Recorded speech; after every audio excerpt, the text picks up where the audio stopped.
So welcome to Tales from the Trenches Tuesdays. Today it is my honor to have fellow Ottawa citizen Jenny Michell with me.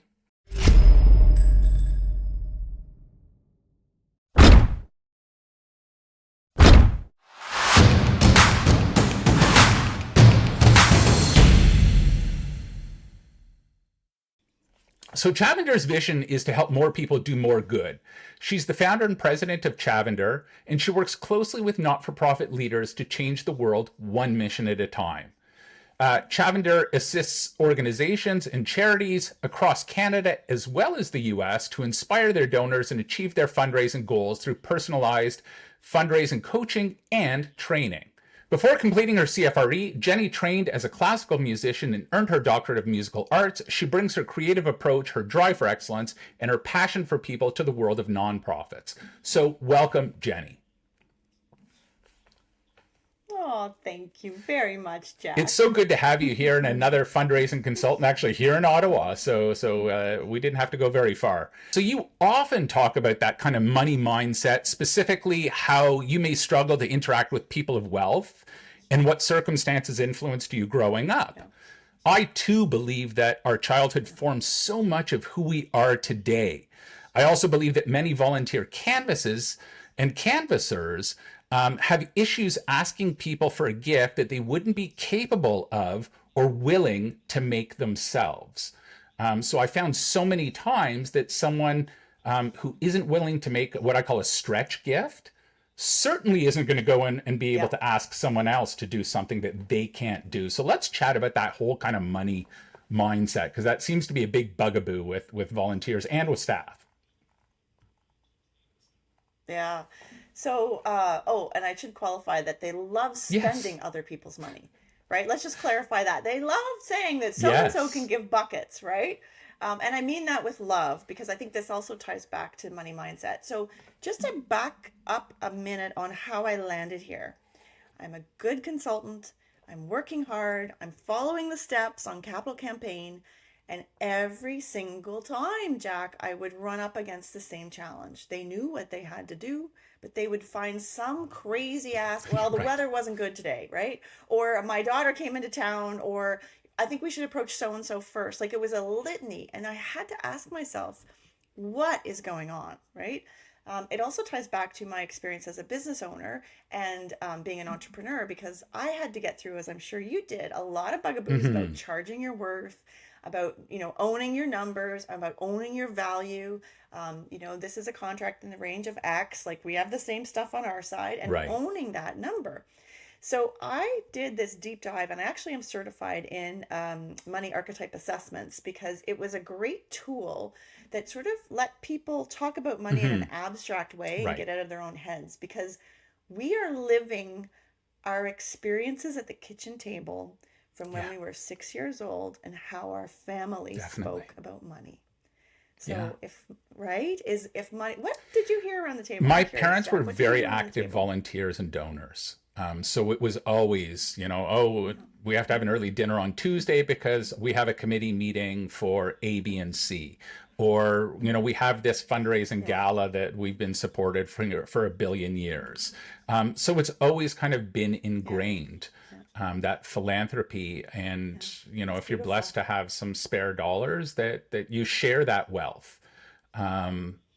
It's interesting in Judaism, there's Maimonides has a ladder. It's kind of 8 degrees of charity, and each one is higher than the next. So obviously the highest one is where the donor and the recipient don't know each other. So they try to be as anonymous as possible, but in a small community, word gets out, right? So yeah, absolutely. And the Jewish community, I did a presentation recently about religion and money mindset, and it was really interesting. I got feedback from different communities about their experiences, because I might as well call myself Anglican/Protestant, and so we don't talk about money ever. I'm sure you've experienced that, right? Like, we don't talk about, it's very, very private, especially in small towns. I do a lot of work in small towns where, there's a lot of wealth that's tied up in assets. It's, people don't think of themselves as people with means. So that's another one. We're not all that wealthy. So a couple of things I heard growing up was, Jenny, Yeah. money doesn't grow on trees. Rich people get rich because they save their money, not because Hmm. they spend their money. So these very strong values about saving. And one of my first aha moments was I'm sitting across from this, very well-known philanthropist inviting a gift, and I'm thinking in my head, well, he's rich. His whole goal in life is to save money. Right. What am I doing here? So can you see how those core beliefs or those money beliefs are popping up in the wrong places? This also happens with young people where they're like, Jenny, can they just give us the money? I mean, they have means, right? Like, why do I have to go into their house and Right. talk about their kitchen? That was one of my young folks was saying that. And I was like, hold on, let's flip this. I often will flip it, Jack, Mm. when I'm talking to volunteers. So I'll say, okay, what was the last big purchase you made? And invariably, if it's a gal, she says, I bought a Coach purse. And I say, how long did you, how long Right. did you dream about it? How long did you plan for it? Did you Hmm. save for it? Can we afford that donor the same kind of Right. joy and love for this donation as you've given to your Coach purse? And then this light bulb goes off. They're like, oh, Yeah. right? But until you get out of your own mindset and your own headspace around your views about money, and by the way, the oxymoron in the room or the contrast is many of us come to the charitable sector because we're people who are very compassionate. We don't come for the money, we don't come for the salaries, and yet we're put in front of entrepreneurs and business people whose entire goal in life is to Yeah. maximize revenue. Talk about a Yeah, yeah, contrast. it's a big disconnect, and I've even found the further one is if you look at people call it planned giving. I hate that phrase. I call it deferred giving because I think any meaningful gift is a planned gift, right? Um, but you look at deferred giving, and the little old lady who gives you $25 a month for 15 years is much more likely to leave a bequest than the lady who gives you $1 million one time. So I have been Yeah. fortunate enough to be an executor for probably a handful of folks. And one of the last ones that I was there, they were giving away about $250,000 a year while they were alive and refused to leave a penny in their will to charity. And then, the theory was, I want to leave it for the kids. If the kids want to give it, then so be Yeah. it. And there's just that huge Yeah. disconnect with them. And I found that that's even with some of the folks that are uber wealthy, they don't leave much in their will to charity. And I found that I tended to focus on the folks rather than trying to convince someone to leaving a bequest to a charitable organization. Odds are better than not. If you're doing it, you're already leaving it to four or five. So I'd rather be one of many than to try to convince someone of the merit of adding a bequest, a charitable bequest there. But there's that huge disconnect, right? Yeah. Yeah. That's okay, there's a kernel in there. That was really wise, Jack. I just want for your listeners to hear that I'd rather be one of many than to convince, because I've found myself, you know how we all fall into those trenches. Yeah, I'll show him, right? Or I can do this. But your point is, where do you spend your energy? And I'm all about energy conservation. And you're better to be one yeah, of many, right? Than to try and convince. Because, there's some people that, like my first phone call that we started with today, she never in the end right. did give, by the way, just for context, right? Because she Yeah, deferred and deflected and da da da da da. And you bet I asked the pointed question, right? Is this the year that we're right. going to talk about your gift? And it was, and then right? You just know, like, don't. That's another topic we could talk about is I don't know if it's money mindset, but when you just Yeah, can't let go of the prospect, like they sit on your list and you just that's the maybe, the hope, the wish, right? And I've gotten really good at sending some kind of a bless and yeah, release email, right? Where, we've had a relationship, I've really enjoyed getting to know you. Here's the reality is my job is to bring people closer to the organization. Please let me know. But my sense is right now that we might be better off to part ways and check in with each other in a couple of years. How would right. that feel to you? And I'm that blunt, Jack. Like, I actually feel it's Yeah, respectful because I don't want to waste people's time. And I've been down that road of it's the what ifs that will kill right, you in right. this job. I've even gone so far as sometimes I bring a different colleague and kind of change the primary solicitor. And maybe, they'll resonate Love it. better with someone else. Um, And you have to have the ego to be able to say, hey, you know what, I'm hired to make sure that the organization raises as much money as possible. I really don't care who gets the credit for it. And sometimes that works, and sometimes that doesn't. But as Kenny Rogers says, you got to know when to hold them and know when to fold them. So yeah, I love and it. sometimes it's a good So thing to just let move on and say, I have to go to the next person yeah. on the list. Yeah. So let's shift the money mindset piece to Yes. the revenue streams, because I think the same thing ties to why do people not want to give up events? Like, and again, I'm in the same boat as you. It's like, here I am again, trying to convince them that the $50,000 gala or whatever it is really, first of all, isn't a Hmm. $50,000 gala. How many times are we reporting on Yes. gross instead of net? And then how many times do we dig ourselves into holes? That's a pet peeve. Because you set expectations that are unachievable. So they have to give up the $50,000 event. And the reason they hold on to it, I think now, it's money that's tangible and realizable that they've Right. seen before versus the unknown of believing that there are donors out there that would give to a range of $50,000 or a multiple group of donors that requires different kind of energy that's unknown, unexpected, and they just actually don't believe it's out there. I really think that's at the end of the day why they keep holding back to events, because they don't think they can Yeah, do it and the I other think way. that events tend to be very much on the transactional side, and it's very quick, right? So, company ABC, we want you to be the bronze sponsor. It's 25,000 bucks, and these are all the benefits you get, and it's binary, right? Either they're going to do it or they aren't. If you It is. ask Mr. and Mrs. Smith for a philanthropic gift, first we have to make sure that it's something that they're interested in.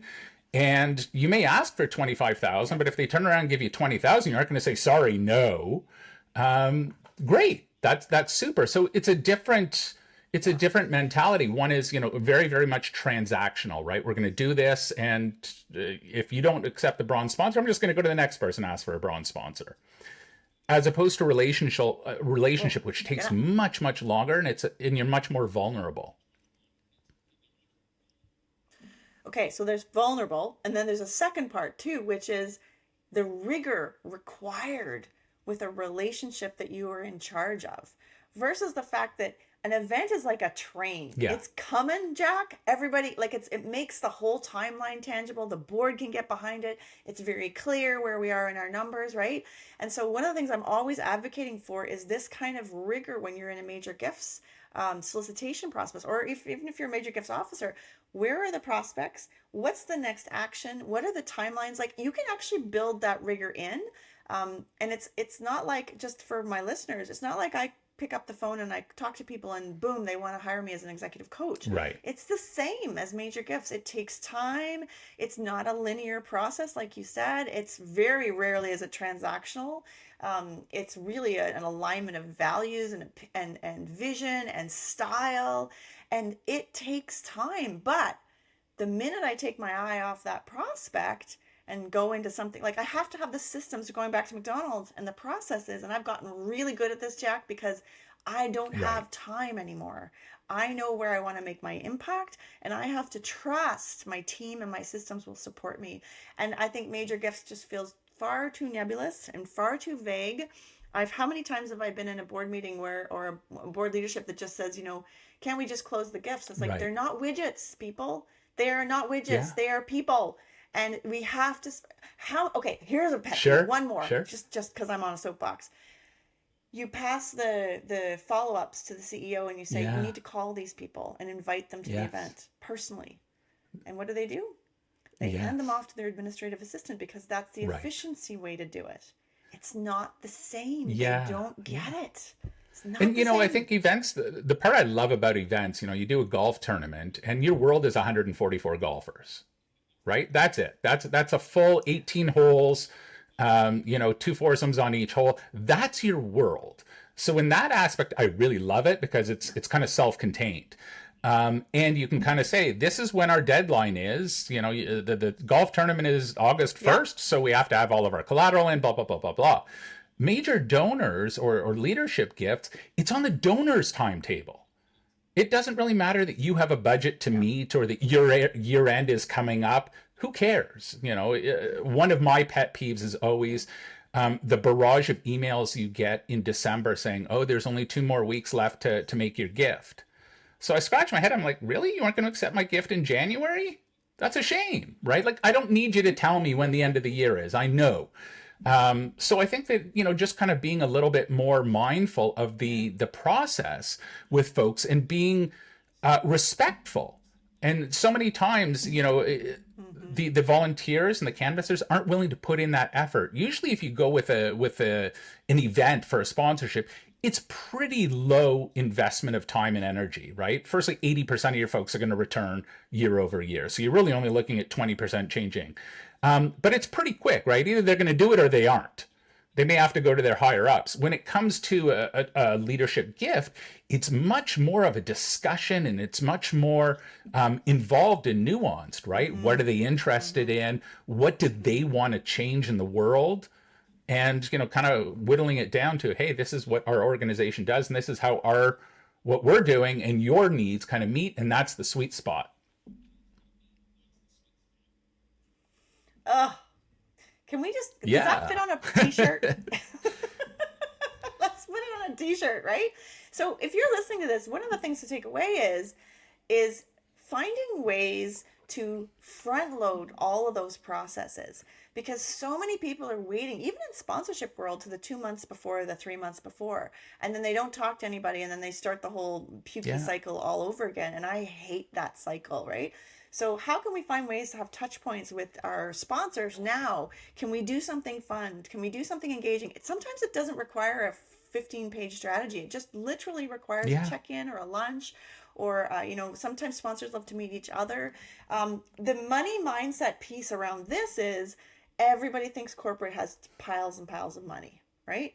And no one thinks of themselves as, I'm not that wealthy. And so, yes, you can show them the chart of Canadian giving or American giving that says, what is it, 5% is corporate. And let me tell you, it's 5% of money and 95% of strings.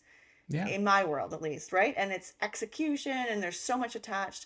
I much prefer, I just personally prefer the conversation with individuals.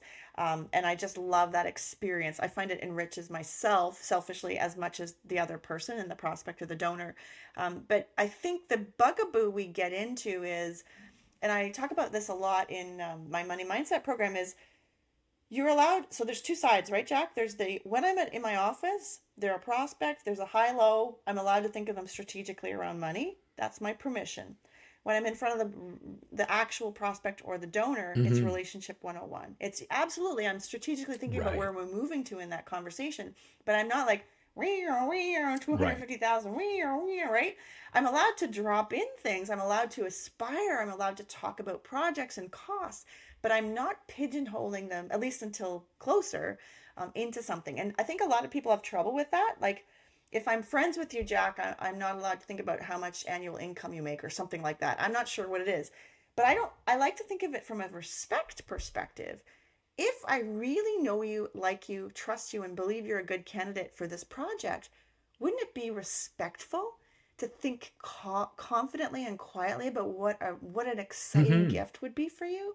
And that kind of helps. Most definitely. And I think that's really important, right? So if someone has an objection, one of the things that I've always said was, I thought that you would be into this, because I understand these are the things that you're really into, and this aligns because of A, B, and C. Has nothing to do with what you're selling per se, right? It's just, this is what their goals are, and this is how your organization can help them meet their goals. And so I think it's always that kind of permission, right? And when you deal with sponsorship, there's really not a permission. You're just kind of jumping ahead and, hey, I'm going to ask you to be a bronze sponsor again. You've been a bronze sponsor for 4 years. The permission is either taken for granted or it's kind of understood, right? Yes. As opposed to when you deal with these larger donors, I kind of ask for permission almost every step of the way.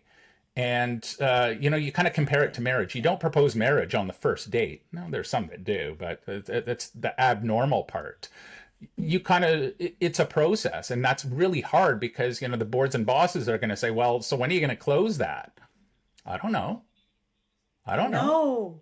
Well, Jenny, this has been an unbelievable chat. I'm so glad that we had this. We kind of spoke about everything to do with fundraising and solved all the world's Everything. problems all at once, right? So it was great. If folks wanted to get hold of you, how would they do that? You bet. So you can find me at jenny@chavender.com. That's Chavender like lavender, but with a CH at the beginning. You can also listen to my podcast, Underdog Leadership Podcast, on all of your favorite platforms. And I love hearing from people. And Jack, it's a real pleasure to be here and to have my own soapbox to kind of, have this dialogue with you. Yeah. I usually play your role. And so it's been kind of fun to be a little unleashed here and would love to hear from folks. So thank you for that opportunity, Jack. Hi, folks. Don't forget to hit the subscribe button right here.